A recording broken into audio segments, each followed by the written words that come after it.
దట్టమైన చిక్కని అజ్ఞానం చీకటిచే ఆవరింపడిన జగత్ ప్రపంచంలో సూర్యుని వలె నీవు ఒకే కనుకగా వెలుగుచున్నావు.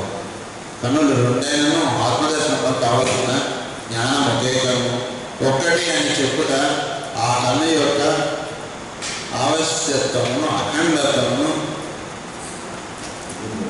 వ్యంజకము చేయు. మనకి చీకటి అజ్ఞానం అనేటువంటి చీకటిలో సూర్యుడు వంటి వెలుగు లాంటి జ్ఞానం అనేటువంటి ఒప్పుకుంటాం. ఈ జ్ఞానం అనేటువంటి వెలుగు మనకి ఏం చేస్తుందంటే అజ్ఞానం అనేటువంటి చీకటిని పారద్రోలుతుంది. కనుక ఆవిడ అంటున్నారు, ఎవరు దేవవృతి కపిలుడితో అంటారు, నా మోహన చీకటిని తొలగించుటకు సమర్థుడవ నీవు కాక మరి ఒకరెవరున్నారు?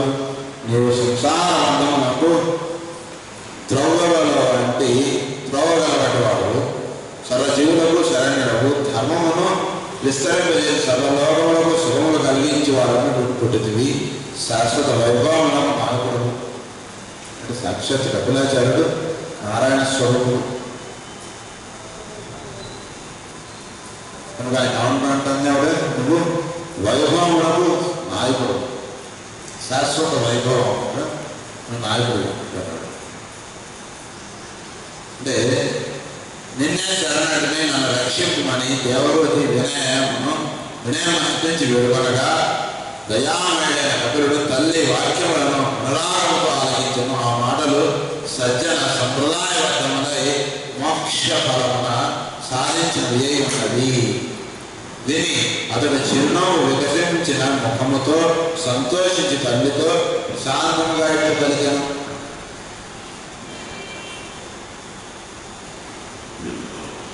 ఆయన తన తల్లి అడిగినటువంటి అంటే ఎదుటివాడికి మనల్ని చూస్తే ఒక మంచి విషయం అడగాలనిపించాలి. ఈ దగ్గర మంచి విషయం తెలుసుకున్నాం, ఒక మంచి విషయం విందాం అన్నటువంటిదిగా ఉండాలి. ఎదుటివాడికి మనం చూస్తే మా పాడి మనమేదో ఉంటుంది, వాడి పాటికి వాడేదో ఉంటుంది. అలా ఉన్నందువల్ల ఎప్పుడు కూడా జీవితంలో వాడికి ఉపయోగం లేదు, మనకి ఉపయోగం లేదు. మనం జీవిస్తున్నప్పుడు ఎలా ఉండాలంటే ఎదుటివాడికి వీడు చూస్తే వీడి దగ్గర ఏదైనా ఒక మంచి విషయం విందాం అన్నటువంటి భావన కలగాలి. కనుక ఆవిడ దేవభూతి తన కొడుకు అడిగింది. అప్పుడు ఆయన చక్కటి చిరునవ్వు కలిగినటువంటి వాడు. ఆయన చిరునవ్వుతో ఈ విధంగా మాట్లాడుతున్నట్ట,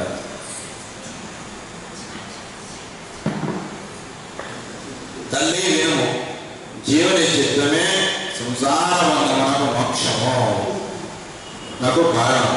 అదే త్రిగుణుల యందు ఆసక్తి చెందినప్పుడు సంసార బంధ కారణము, ఆసక్తి చెందినప్పుడు మోక్ష కారణము. ఈ చిత్తం ఏదైతే ఉందో అందులో అంటే మనస్సు ఈ చిత్తముగా ఉంటుంటుంది. ఇది త్రిగుణాత్మకముగా ఉన్నప్పుడు అదే మనకి అందంగా నిలుచుకుంటుంది. మనస్సు ఉంది, మనస్సుతో మనం పని చేసుకుంటున్నప్పుడు అది బంధంగా ఎప్పుడవుతుంది? చుట్టుపక్కల ఉన్నటువంటి విషయాల్ని నావి ఇతరులవి, ఇది నాకు ఇష్టమైనటువంటిది, ఇది నాకు ఇష్టం లేనటువంటిది, పలానా వాడంటే నాకు ఎక్కువ ఇష్టం, పలానా వాడంటే నాకు ఇష్టం లేదు, వాడు నాకు శత్రువు. ఈ భావంలో ఎప్పుడైతే మనస్సు ఉందో అదే మనస్సు వాడిని అధోగతి పాడు చేస్తుంది. ఈ త్రిగుణాలు ఏవి లేకపోతే అదే మనస్సు. త్రిగుణాలు లేకపోవడం అంటే పలానా వాడంటే ఎక్కువ ఇష్టం, పలానా వాడంటే ఇష్టం లేకపోవడం, ఆహారంలో పలానా పదార్థం అంటే ఎక్కువ ఇష్టం, పలానా పదార్థం అంటే ఇష్టం లేకపోవడం, జీవుడికి పడుకోవాలంటే ఎక్కువ ఇష్టం, లేవాలంటే ఇష్టం ఉండడం, ఇష్టం లేకపోవడం, ఇలా అనేక రకాల కారణాలు ఉంటుంటాయి కదా మనకి రోజు జీవించేటప్పుడు. మనం చేసేటువంటి పనులన్నీ కూడా మన ఇష్టాయిష్టములతో వెనుక వేస్తూ ఉంటాం. మనం చేసేటప్పుడు పూజాది క్రతువుల నుంచి ప్రేయర్ నుంచి అన్నీ కూడా మనకి ఇష్టమైతే ప్రేయర్ చేస్తాం, ఇష్టం లేదంటే పడుకుంటాం, ఇష్టమైతే వంట చేస్తాం, ఇష్టం లేదంటే ఈరోజు వంట లేదంటాం, ఇష్టమైతే బయటికి వెళ్తాం, ఇష్టం లేదంటే గుడికి వెళ్దాం, ఇష్టమైతే సేవా కార్యక్రమానికి వస్తాం, ఇష్టం లేదంటే మానేస్తాం. కానీ మన యొక్క జీవితం అంతా కూడా ఇష్టాయిష్టములతో నెరవేర్చుకున్నట్టు చెప్తారు. ఒక పని ఎందుకు చేస్తున్నామంటే ఈ పని చేయడం నాకు ఇష్టం కాబట్టి చేస్తున్నాం, ఈ పని ఎందుకు చేయాలంటే నాకు ఇష్టం లేదు కాబట్టి చేయట్లేదు. మంచి పని చెడు పని తర్వాత ఇష్టం. ముందు ఒక పని ఎందుకు చేస్తున్నాడంటే వాడికి ఇష్టం కాబట్టి ఆ పని చేస్తున్నాడు, ఇష్టం లేదు కాబట్టి వాడు మానేస్తున్నాడు. ఒక మనిషి ఒక చెడ్డ పని చేస్తున్నా సరే, ఒక మనిషి ఒక మంచి పని చేస్తున్నా సరే, ఆ పని చేయడం వాడికి ఇష్టం కాబట్టి ఆ పని చేస్తున్నాడు. కనుక ఈ మంచి పని చేయడం కూడా ఇష్టంగా చేస్తుంటే కూడా అది ఉపయోగం లేదు. బాగుంటుంది. ముందు చెడ్డ పనులు ఇష్టంగా చేస్తుంటాడు వాడి గురించి వాడు చేసుకోవడం, వాడు హాయిగా ఉండడానికి ఇతరులను తోసేయడం, ఇతరులను కింద చూసి వీడు హాయిగా గట్టును కూర్చోవడం, ఇవన్నీ కూడా వాడికి ఇష్టమైన మంచి పనులుగా చెప్తాం. చెడ్డ పనులు ముందు చెడ్డ పనులు ఇష్టంగా చేస్తుంటాడు, ఇతరులను మోసం చేయడం చాలా ఇష్టంగా ఉంటుంది. ఎందుకంటే ధనం బాగా లాభం చేయొచ్చు. సో నెమ్మదిగా ఈ ఇష్టం అనేటువంటిది చెడ్డ పనుల నుంచి మంచి పనులకు మారుతుంది. నెమ్మదిగా ఈ మంచి పనుల నుంచి ఈ ఇష్టం అనేటువంటిది కూడా నెమ్మదిగా జారిపోవాలి. చెడ్డ పనులు ఇష్టంగా చేయడం నుంచి మంచి పనులు ఇష్టంగా చేయడానికి దాంట్లో రావాలి. ముందు సినిమా చూద్దాం ఇష్టంగా ఉంటుంది, రోజు సినిమా చూద్దాం అనేది, రోజు సినిమా చూడాలి నిద్ర పట్టదు. ఆ ఇష్టంలో నుంచి రోజు భావన చదువుతుంది, నిద్ర పట్టదు దాంట్లో వస్తాడు. అది ఇష్టమే, ఇది ఇష్టమే. ఆ ఇష్టంలోకి ఇష్టంగా వస్తాడు మానవుడు. అలా దానివల్లే భాగవతం అనేటువంటి ఇష్టం కదా. ఈ భాగవతం ఇష్టం అనేటువంటి దాంట్లో నుంచి భాగవతం మాత్రం నిలవాలి కదా, ఇష్టంలో ఉండకూడదు. ఉదాహరణకి రోజు భాగవతం చదువుకుంటున్నాడు ఇష్టం కాబట్టి, ఒకనొక రోజు ఆ రోజు పేషెంట్లు వచ్చారో లేదా ఇంకోటి పనిపడి ఇంకోటి అయింది, అయ్యో బాగా చదువుకోవాలని వాడు దిగుకూడదు. బాగా చదువుకుంటే ఎటువంటి స్థితిలో ఉంటున్నాడో ఇతరులకి సేవ చేయడంలోనో, ఇతరులు ఏదైనా పని అడిగితేనో, ఇదే ఏ కారణం చేసినా భావన చదువుకోకపోయినా అదే స్థితిలో అది భావతం. ఆ స్థితి సహజంగా నిలబడాలి. అప్పుడు ఏమన్నారు, ఆ స్థితిని ఇష్టాయిష్టములకు అతీతముగా నిలబడినటువంటి మనస్సు లేదా త్రిగుణాత్మకముకు అతీతముగా ఉన్నటువంటి మనస్సు చిత్తం. అటువంటి స్థితిలో ఎప్పుడైతే అడుగుతారో అదే మనసు అంటే మోక్షానికి దారిస్తాడు. అదే మనసు ఇష్టములతో నెరవేర్చుకున్నప్పుడు వాడు అదోటి పాటిస్తాడు. కనుక ఇక్కడ రెండింటిగాను ఉన్నటువంటిది ఒకటే మనస్సే. దాన్ని వీడు ఎలా వాడుకుంటున్నాడు అనేది వాడిలో ఉంటుంది రహస్యం.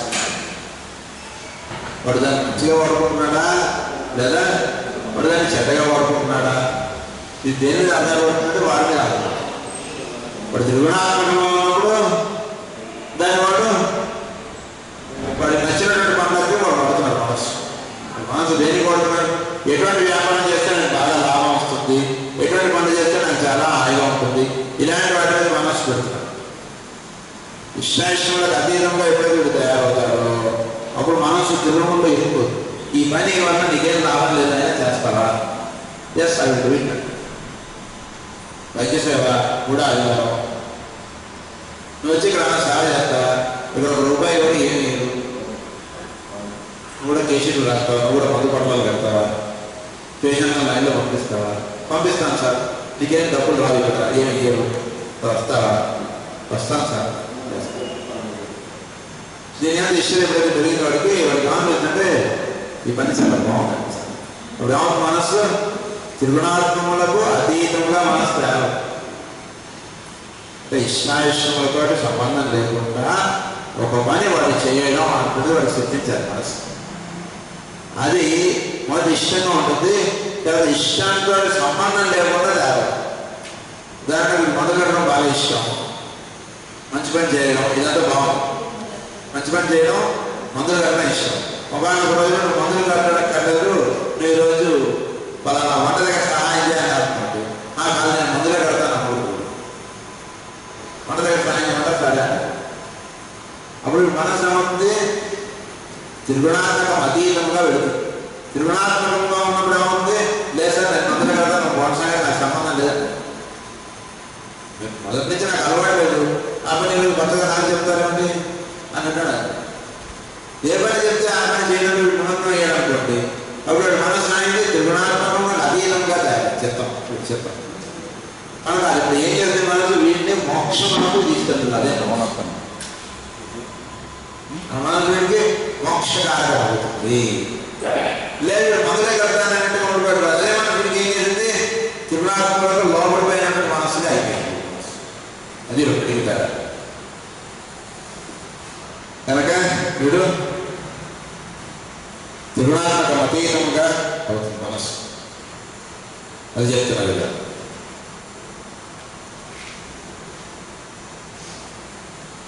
ఆసక్తి చెందినప్పుడు మోక్షకారకము అన్నారు. అటువంటి తల్లి బంధముగా మోక్షం అనగా ఎక్కడిది, జీవుని మనస్సునే ఉన్నది.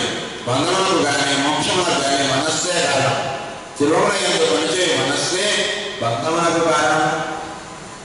తిరుమలలో మనసు ఉంటే అదే బంధించేది. వేరే వాడు మందులు కడతాడో ఒప్పుకోడు, నేనే కట్టాలి. ఎవడో మందులు కట్టాడు, సరిగ్గా కట్టాడు లేదో, వాడికి అన్ని తప్పులు కడతాడు, నేనే కడతాను అంటాడు. అంటే తెలుగుడు తిరుమలలో లోపడిపోయింది మనస్సు. అది జరుగుతుంది. తిరుమల ఎందు పనిచే మనస్సే బంధమునకు కారణం. దేనికైనా కావాలనుకుంటే రజోగుణ లక్షణము, అక్కర్లేదనుకుంటే తమోగుణ లక్షణము. ఈ రెండులో లేకుండా సత్వగుణ లక్షణము. సత్వగుణం కావాలనుకుంటే రజోగుణ లక్షణం, సత్వగుణం కావాలనుకోవడం కూడా రజోగుణ లక్షణం. డాక్టర్ తిరుమలకి వెళ్ళాలంటే కోరికలు రజోగుణ లక్షణం. కోరికలు ఉండకూడదు. మోక్షం కావాలండి, ఆనందం కావాలండి, కోరదు. ఎప్పుడు ఏది కోరకుండా అలా కూర్చోబోతుంది. ఏదైనా చెప్తే పెట్టాం, దాన్ని కూర్చుంటాం అంతే. ఏదో సార్ భావన చెప్తే బాగుంటుంది, మీరు ఏదో హోమియో పాఠం చెప్తే ఏం అడగండి. భగవంతుడు ఏం అడగండి. మనస్సుకి సహజంగా కోరికలు కోరడానికి సహజపరంగా ఉంటుంది. అలా పోతుంది. చిన్నపిల్లలు అడిగి చాక్లెట్ ఇచ్చాను, చాక్లెట్ ఇచ్చాను, చాక్లెట్ వేసి మళ్ళీ చేయగలుగుతారు. ఇంకో చాక్లెట్ ఇంకో చాక్లెట్ ఇచ్చాను, ఇంకో చాక్లెట్ చాక్లెట్ ఇచ్చాను. తర్వాత చాక్లెట్ బిస్కెట్ ఇవ్వాలి, బిస్కెట్ సరే బిస్కెట్ కొనిచ్చాను.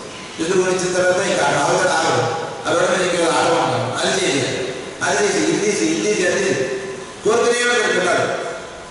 అంటే ఏంటి, దీన్ని బట్టి తెలుసుకోవాల్సినటువంటిది మనస్సు యొక్క సహజ లక్షణం ఏంటంటే కోరం. సహజంగా కోరితే ఉంటుంది.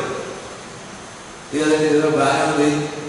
మీరు నెక్స్ట్ టైం కదా కొంచెం వీలైతే ఇంకొన్ని కుర్చీలను ఇంకొన్ని బలాలు ఇలాంటి అలా కొనుక్కొని పెట్టుకుంటే మనకు బాగుంటుంది. జాగ్రత్తగా పెట్టినప్పుడు అందరూ ఇలా సూచన ఇస్తుంటుంది. అంటే కోరడానికి సహజపరంగా వీళ్ళు ఉంటుంది. అవసరాలు మించినవి వీడు కోరడానికి చేస్తుంటాడు. కోరడం అనేటువంటి దాంట్లో నుంచి కోరికలు లేకుండా ఉండగలిగే స్థితిలో వీడు మనసు నెమ్మదిగా ప్రయాణించాలి. వీటిలో బుద్ధి అన్నది దాంతో వీడు అనుసంధానం చెంది ఉన్నప్పుడు వీడు మనస్సు కోరడానికి కనుక ఈ గ్రామం చెప్తున్నారు, మనస్సు కోరడానికి జరుగుతుంది.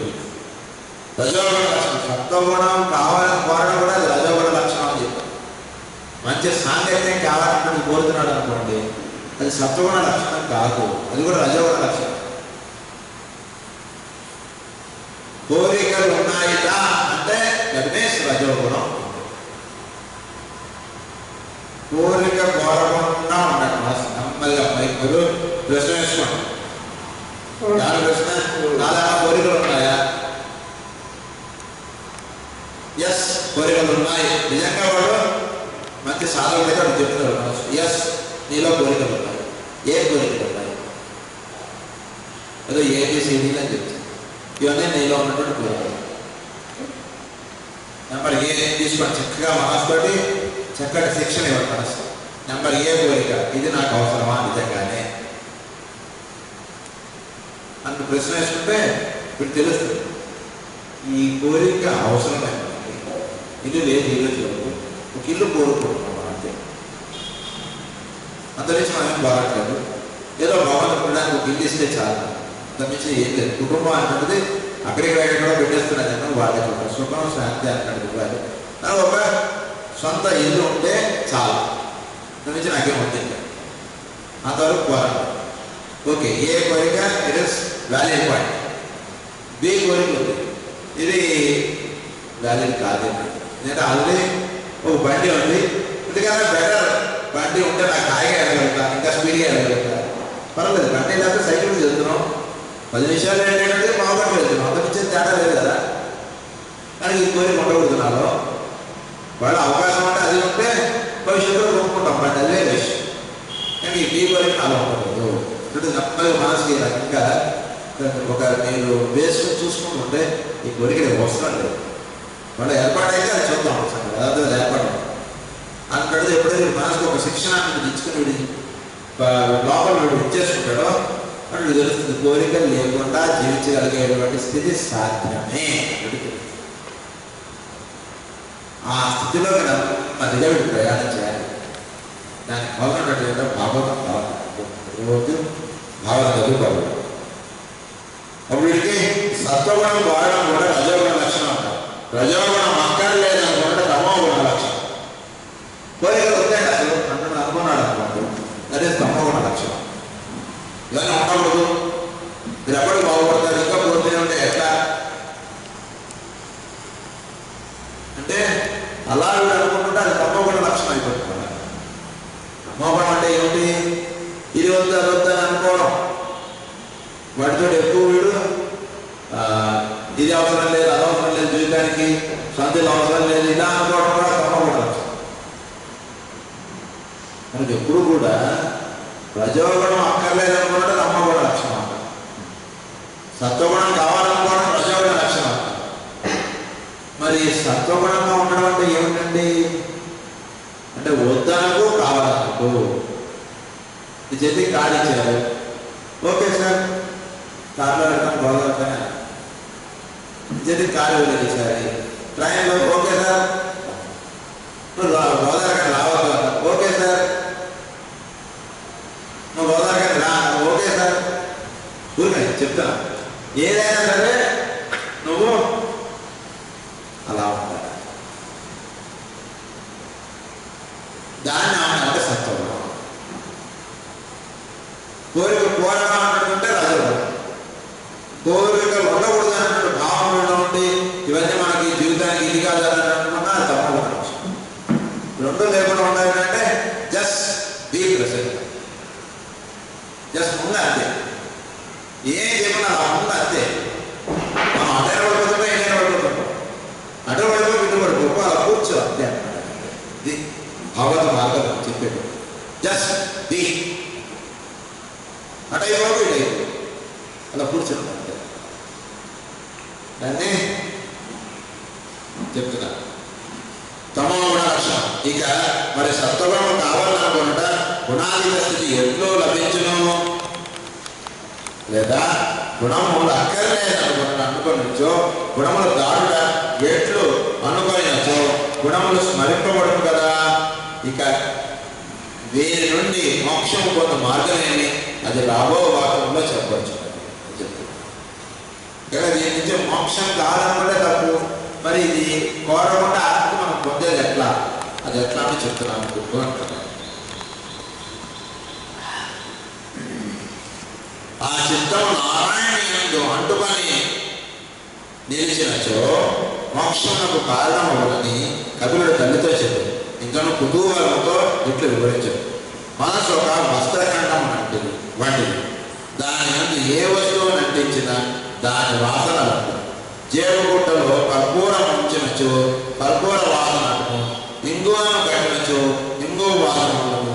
అట్లే పాములు దేని ప్రసరించిన దాని వాసన అంటున్నారు. మనసు అనేటువంటిది ఏమిటి? మీరు కాసేపు ఇలాంటి ప్రదేశంలో పెట్టారనుకోండి, చక్కటి వాతావరణంలో బాగుంది సార్, చక్కగా పొద్దున్న ప్రార్థన చేసుకున్నాం, ఇంకా బాగా చదువుకుంటున్నాం, అలా బాగుంటుంది మనసు, చాలా ప్రశాంతంగా ఉంటుంది. ఇదే మనసు ఇంకోబడుతుంది మనస్సు, అది తీసుకొని ఇంకోసారి పెట్టాడు అనుకోండి, వాళ్ళు నలుగురు టేబుల్ వేసుకుంటారు, టేబుల్ చుట్టూ కూర్చుంటారు, పనులు చేసుకుంటుంటారు. వాళ్ళు అంత బాగుంది, ఇదే బాగుంది హాయిగా వాడికి అంటే ఏంటంటే మనస్సు అనేటువంటిది దేనికి ఎట్లా వాడుతుంటే అది బాగుందని చూస్తుంది. మనసు సహజంగా ఏమీ ఇది లేదు, జాగ్రత్తగా అవగాహన చేసుకుంటే మనస్సుకి సహజంగా ఇది బాగుంది ఇది బాధగానే ఉండదు.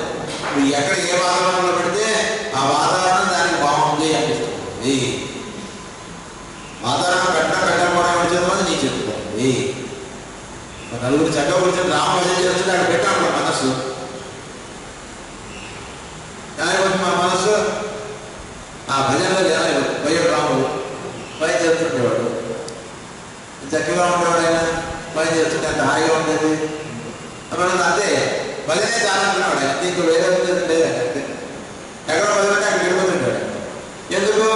ఆయన మనసు దానికి అర్థమైంది, దానికి తగ్గింది ఆయన మనస్సు. అలా మనస్సు దేని అందు అది లేనైపోతుంటే అది ఇష్టంగా ఉంటుంది మనసు. నేను కర్పూరం కట్టాను బట్టలో, కర్పూర వాసన వస్తుంది. ఇంకో పెడితే ఇంకో వాసన. మనసు సహజంగా వేరే వాసనలు రావడానికి ఏం లేదు. మీరు దేని కడితే దాని వాసన వస్తుంది మనసు. అది చెప్తున్నాను. దాని వాసన, ఆ వాసననే జీవుడు బంధింపబడు.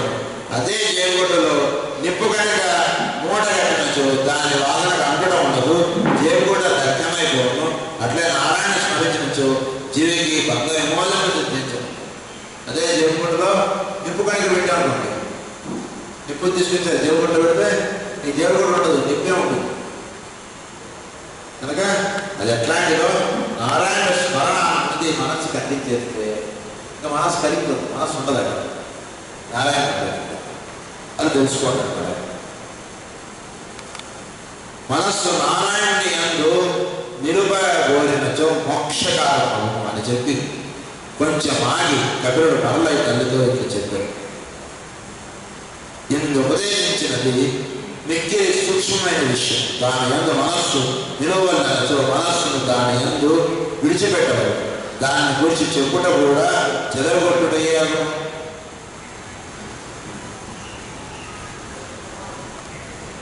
కనుక దేని గురించి అయితే చెప్తున్నామో దాన్ని అక్కడ దాకా తీసుకెళ్ళి అక్కడ వదిలే. పిల్లవాడిని గ్రౌండ్లో తీసుకెళ్ళి అక్కడ గ్రౌండ్లో వదిలే. అప్పుడు పిల్లవాడు ఆడుకుంటున్నాడు, ఎడుతున్నటువంటి పిల్లవాడిని అది కావాలి ఇది కావాలి ఇది కావాలి అది కావాలి అడుగుతున్నాడు. పిల్లవాడు చాలా కొనిస్తావా, బిస్కెట్ కొనిస్తావా అని అడుగుతున్నాడు. ఆ పిల్లవాడిని నెమ్మదిగా మాట చెప్పుకుంటూ తీసుకొచ్చి గ్రౌండ్లో వదిలేయండి. అంతే. ఆ గ్రౌండ్లో ఎంతసేపు ఆడుకుంటాడో ఈ ఆట స్థలంలో అలా ఆడుకుంటున్నాడు. మనం ముట్టుకోకండి వాడిని పిలిచి చెప్పండి, అదిగో నీకు ఐస్ క్రీమ్ తర్వాత కొనిస్తాను, అది అడగకూడదు, ఇలాంటివే మాట్లాడాడు. ఐస్ క్రీమ్ మంచిది కాదు, జలుబు చేస్తుంది, ఏం మాట్లాడదు. పిల్లవాడిని తీసుకెళ్ళి ఆట స్థలంలో వదిలేయండి. ఇప్పుడు ఆడుకుంటారు 2 గంటలు. మన ఐస్ క్రీమ్ అడగలేదు, చాక్లెట్ అడగలేదు. చూసారా? అడగలేదు. సో మనస్సు కూడా మనని ఈ భౌతికమైన వస్తువుల భజన వీటిని అడగకుండా ఉండగలిగే స్థితి ఉంటుందండి. అదేంటంటే నారాయణ స్మరణ. ఆ స్మరణలో ఉన్నప్పుడు ఇంక వేరేది ఏది ఉండదు మనస్సుకి. మనస్సే అనేది ఏదైతే కూడా మనస్సు ఉండడానికి ఉండదు, అది సిద్ధిస్తున్నాడు. దాని గురించి చెప్పుట కూడా చెదరగొట్టుటయ్యాను. కనుక కపిలుడు అచ్చడికి ఆగి తర్వాత కొంతకాలం నాకు మళ్ళా తత్వబోధ ప్రారంభించాడు. ఇట్లా మనసు నాకు పరదత్వము పైకి మరల్చి విడిచిపెట్టవాలి. మరల్చిన మరుక్షణము అందు చెప్పువాడు వినువాడు భాషింపరాదు. దేని గురించి చెప్తున్నాడో దేని గురించి చెప్తున్నాడో అక్కడ భాషలో ఉండకూడదు. ఆ స్థితికి వెళ్ళిన తర్వాత సినిమాకి వెళ్ళాం, మనం ఎవరితో వెళ్ళాం, ఏ సినిమా చూస్తున్నాం, ఈ సినిమా డైరెక్ట్ ఇవన్నీ గుర్తుంటాయా? సినిమాలో లేనైపోతాం, వెను గుర్తుంటే సినిమా అవుతుంది. ఆ సినిమాలో లేనైపోతాం. మళ్ళీ వాడు సినిమా శుభం అనేది లైట్ అయిన తర్వాత అప్పుడు మన పక్కన ఉన్నాడు, ఏం రాలేదు విషయాలు వస్తుంది. వీళ్ళ ఇంకా మంచిగా అయితే కళ్ళు చూసుకుంటూ మనం వస్తాం. అప్పుడు మన పక్కన ఉన్నాడు, మనం ఈ ఊరు వచ్చాం, గోదావరి వచ్చాం, వీళ్ళు సినిమా చూపించారు, ఇలాంటి అప్పుడు గుర్తుకొస్తాయి. ఎట్లాగో నారాయణ స్మరణ అంటుంది అందించిన తర్వాత అందించేవాడు అందుకుంటున్నటువంటి వాడు ఈ రెండు ఇక బాధితులు అన్నట్టు ఉండవు. ఆ ఒకే పరిస్థితుల్లో గడిపాడు. తెలిసి అక్కడ ఆగిపోయాడు. తెలిసి ధ్యానం చేసిన తర్వాత ఏం చేస్తాం, లేదా పనులు కూర్చుంటాం. ఆ స్థితి పొందుతాం. నమో నారాయణాయ అంటుంటావా? ధ్యానం చేస్తుంటే నెమ్మదిగా ఆ స్థితిలో కలాలి. లేదా కనిపలా నమస్కారం మాస్టర్ సీవీటీ వెళ్ళడం చెప్పిన తర్వాత కళ చూసుకుంటే అది కూర్చుంటాం. ఎందుకు? ఆ రుచి అనేది అందించిన తర్వాత ఇక లోపలికి అనుకుంటుంది, ఏం మాట్లాడట్లేదు. అలా కూర్చుంటే ఇప్పుడు నెమ్మదిగా ఏ స్థితికి అయితే చేయాలో ఆ స్థితి నెమ్మదిగా ప్రారంభిస్తారు. అది జరుగుతుంది. కాసేపడాలి. దీన్నే నిశ్శబ్ద ముద్ర. దీనివల్ల నిశ్శబ్దమతురా మౌన వ్యాఖ్యానము దక్షిణామూర్తి తత్వము కూడా అందరూ దక్షిణామూర్తి అని కూడా ఆ విషయాన్ని చెప్తారు. ఇక్కడ మౌనమే గురువు వ్యాఖ్యానం. సందేహం విడిచిపోతే శిష్యులు పొందు స్థితి అని శిష్యులు వృద్ధులు గురువు యోగుడు అని చెప్పాడు. దక్షిణామూర్తి సంప్రదాయాలకు అర్థవాదం ఇది కదా. మౌనమే గురువు వ్యాఖ్యానం.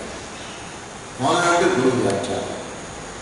వీడు ఎంత మౌనంగా ఉంటుంటే గురువు చెప్పినటువంటిది గురువు వీడికి అందించినటువంటి స్థితిలో వీడు అప్పుడే అడగడు.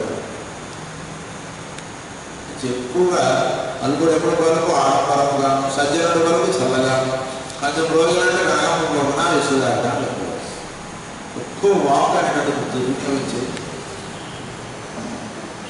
చాలా తక్కువగా మాట్లాడాలి. లౌకిక విషయాలు అవగాహన ఎంతసేపు మాట్లాడుకున్నా తప్పులు.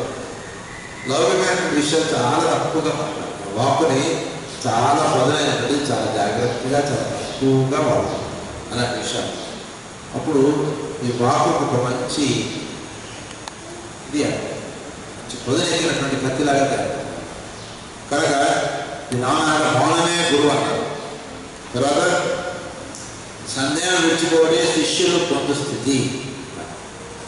సో ఎప్పుడైతే వీడు మౌనంగా ఉంటాడో శిష్యుడికి ఏదైనా సందేహం పాల్గొన్నటువంటి సొల్యూషన్ అంటాడు. సందేహాన్ని ప్రార్థన కూర్చున్నాడు అంటాడు. ప్రార్థన అంటే వాడికి సమాధానం వస్తుంది. ఆ మౌనంలో నుంచి సమాధానం అన్నట్టు దిగుతుంది. ఈ కష్టం ఎట్లా అని అనుకుంటుంటే మనం సందేహం కాదు. ఈ కష్టం ఎట్లా అంటే మనం మనసులో సమర్పణ మనం ప్రార్థనలో కూర్చున్నాం. కొంతసేపటికి మన ప్రార్థన అయ్యేటప్పటికి మన సమాధానం అనేది దిగుతున్నాం మనసు. ఇక ఈ కష్టానికి ఇది సమాధానం. అది ఎక్కడ చేసి మౌనంలో నుంచి సమాధానం అనేది దొరుకుతుంది. మౌనాన్ని అన్నాడు గురువు అంటారు. తర్వాత శబ్దాన్ని అన్నాడు శిష్యుడు అంటారు. కనుక వీడు శిష్యుడు సందేహం విడిచిపోతే శిష్యులు పొందు స్థితి. సందేహం విడిచిపోతే శిష్యులు పొందు స్థితి అయ్యో శిష్యులు వృద్ధులు గురువు యోగులు. గురువు ఎప్పుడు కూడా నిత్య యవ్వనంగా ఉంటాడండి. శిష్యుడు వృద్ధాత్మ్యంగా ఉంటాడు. ఆధ్యాత్మిక వాతావరణంలో శిష్యుల్లో అనేక రకాలైన కోరికలు అనేక రకాలైన సందేహాలు ఇవన్నీ ఉంటాయి. గురువు ఏమంటే మౌనంగా ఉండేవాడు గురువు. కనుక దీన్ని ఏమని చెప్పారు? శిష్యుల్లో అనేక రకాలైనటువంటి సందేహములు సంకోచములు ఇవన్నీ ఉంటుంటాయి కాబట్టి వాటిని వృద్ధులుగా చెప్పారు. గురువుని యవ్వనంగా ఉండేటువంటి యువకుడిలాగా చెప్పారు గురువు. దాన్ని దక్షిణామూర్తిత్వంగా చెప్పారు. అంటే ఏమంటే వీడు చెప్పేవాడు చెప్పు వినేటువంటి వాడు ఎవరు కూడా జరిగిపోయి మౌనం అనేటువంటి స్థితిలో వీడు చేరినప్పుడు దాన్ని ఏమన్నారంటే నిత్య యౌవన స్థితి. ఆ యవ్వన స్థితి అందులో చెప్పేటప్పుడు దాన్ని దక్షిణామూర్తిత్వము అంటారు. యవ్వనంగా ఉండడం అంటే ఏమిటి? యవ్వనంగా ఉన్నటువంటి ఎప్పుడు చాలా హుషారుగా ఉంటాడు, యాక్టివ్గా ఉంటాడు, చక్కగా పని చేసుకోగలుగుతాడు, నమ్ముతూ ఉంటాడు, ఒక పని ఒకటే క్షణంలో కరెక్ట్గా చేసేసుకోగలడు. ఇలాంటి గుణాలని జరిగినటువంటి కదా యవ్వనంలో. కానీ వీడు ఎప్పుడైతే వీడు మౌనంగా ఉంటాడో వీడి యొక్క ఇంద్రియములు కానీ వీడిలో ఉన్న మనోబుద్ధి అహంకార చెప్తారు కానీ వీడు చక్కగా పదునైన వాటిగా తయారవుతాయి. అప్పుడు ఏ పని ఉన్నా సరే ఏ సందేహం ఉన్నా సరే వాటి పనులకు సమాధానాలు వస్తుంటాయి. వీడు చేసుకోగలిగేటువంటి పనులు కానీ వీడు చదువుకున్నటువంటి విషయాలు కానీ చక్కగా ఆశించుకోవచ్చు. ఆ స్థితి నాకు అర్థం గురువు దాన్ని దక్షిణామూర్తి అంటారు. కనుక మనకి మంచి విషయం ఏదైనా సరే జ్ఞాన బోధ అనేటువంటిది ఎక్కడి నుంచి జరుగుతుంటే మౌనంలో నుంచి అలా దిగు వస్తుంది. చోటులో బాగా గుర్తుపెట్టుకోండి. ఎప్పుడైనా సరే ఒక దేవజ్ఞాతలు అక్కడ వెళ్ళాలి. అక్కడ గుడి దర్శనానికి వెళ్ళొస్తాం, అదంతా బాగా దర్శనం చేసుకుంటాం, అంతా అయిపోయింది. కాసేపు అక్కడ శబ్దాలు లేకుండా ఉన్న స్థితిలోకి అంటే గుడికి కొంచెం దూరంగా వచ్చి అక్కడ అలా నవ్వు మూసుకుని ధ్యానం చేయాలి. ఏం జరుగుతుందంటే ధ్యానం చేయడం చేత ఆ గుడిలో ఉన్నటువంటి గురువు దైవం ఎవరైతే ఉన్నారో ఆ గుడి వాతావరణం కాబట్టి ఆ చుట్టూ పరిసరాలలో కూడా ఆయన ప్రభావం అనేది ఉంటుంది. ఆయన అక్కడ ఆ చుట్టుదానం ఉంటుంది కాబట్టి మీరు ఎప్పుడైతే మీరు మౌనంగా కూర్చొని అలా ధ్యానం చేసుకుంటారో ఆ అందులో ఉన్నటువంటి దైవం మీలోకి ఆయన ఎన్నో ఉన్నటువంటి స్థితిని మీకు కలిగిస్తారు. మామూలుగా దర్శనం చేసుకొస్తాం అంతవరకు ఓకే, అది కాదని కాదు. కానీ దైవ దర్శనాలను దైవం ఇచ్చేటువంటి ప్రసాదాన్ని ఎప్పుడు కరెక్ట్ శిష్యుడికి అందుతుందంటే ఎప్పుడైతే వీడు మౌనంగా చక్కగా కూర్చుని చక్కగా గురువు చెప్పినటువంటి విషయాన్ని వీడు చక్కగా వినగలగా ఇదంతా ఎప్పుడు సిద్ధిందంటే ఆ గుడి నుంచి కొంచెం అంటే ఆ గుడి చెప్పుదా ఏంటంటే కొంచెం అలగలు ఎక్కువ అనేక రకాల భక్తులు అందరూ వస్తూ ఉంటారు, వాళ్ళతో కొబ్బరికాయ కొట్టుకోవడం ఇలా నడుస్తుంది. దాని నుంచి కొంచెం దూరంగా ప్రశాంతంగా ఒక ప్రదేశంలో కూర్చొని అక్కడ కాసేపు స్నానం చేసుకోవాలి. శ్రీశైలంలో దాదులు పెట్టారు. పెట్టినప్పుడు ఏం చేసేవాడు, పొద్దున్నే గురి తీసుకెళ్ళిపోయాడు. ఇప్పుడు ఉన్నట్టుగా కదా, అప్పుడు చాలా హాయిగా ఉంటుంది శ్రీశైలం. ఇప్పుడు చాలా జనాలు లైన్ ఇదంతా చాలా ఇప్పుడు ఏంటంటే చాలా చక్కగా పొద్దునే 5-5:30 కల్లా గుడికెళ్ళిపోయాడు. అందరం మొత్తం 50 మంది ఎంతమంది కాదు.